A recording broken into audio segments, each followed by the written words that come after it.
In 9 Minuten ist es 7:30. Das ist SRF 3 am Morgen. Und der Mann mir gegenüber hat für jede Rolle die passende Brille. Er lebt es richtig. Ja, total. Du hast eine Brillenschlange hergelegt. Das ist wirklich so. Der Fabian Unterreger. Sie geht bis auf Basel. Das Beweisfoto für jede Rolle eine Brille habe ich jetzt schnell auf Facebook gestellt. Wir haben aber, bevor wir da lange rumsurfen, noch einiges zu klären aus dieser Woche. Zum Glück ist Freitag. Mit dem Fabian Unterreger.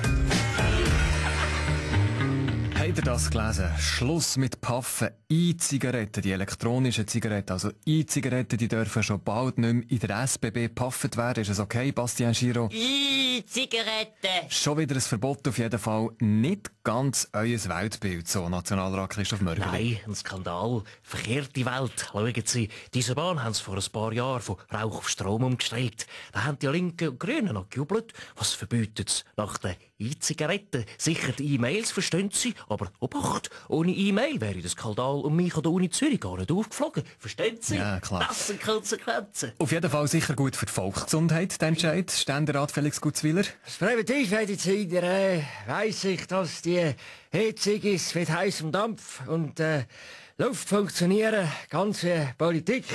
Persönlich bin ich ein grosser Gegner vom Konsumieren von elektronischen Geräten. Und zwar alle Arten. Also nicht nur E-Zigaretten, sondern auch das Verschlingen von E-Books, was allenfalls Gold zu messen sind, Geräte mit Ei, Book, Phone oder Pad. Ein guter. Auf jeden Fall sind wir ehrlich lieber gar nicht rauchen als ein Einzige, weil das sieht ja auf 100 Meter gegen Wind im Feisteren noch schlecht aus, oder? Stilfachmann von SRF 3, der weiss es, Trier von Reuen. Korrekt, Mario.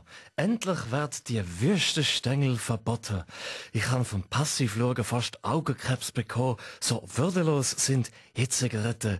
Sie sind die Herrentäschchen unter den Suchtmitteln. Zum Abrunden noch ein anderes Thema diese Woche, das aufgefallen ist. Richtig subversive Spionage? Oder ist es wirklich echte Terrorgefahr? Wir fragen uns, weil zum 4. Mal innerhalb 3 Jahren schon kommen jetzt US-Inspektoren in die Schweiz zum Terrorgefahr von Bio-Lebensmitteln testen. Das Mal werden Salzgurken getestet aus der Schweiz. Ja, fremde Spione im Land, das geht eigentlich gar nicht erwartet an Recherchen von der Weltwoche, Roger Köppel. Gurken sind grün, ich nicht. Um was geht's? Wir von der Weltwoche haben herausgefunden, dass die NSA herausgefunden hat, dass der Militärminister Uri Maurer angurkt, dass er immer noch Bundespräsident ist. Und vielleicht ist auch gerade Uri Gurkenzeit bei der NSA. Punkt. Zum Glück ist Freitag.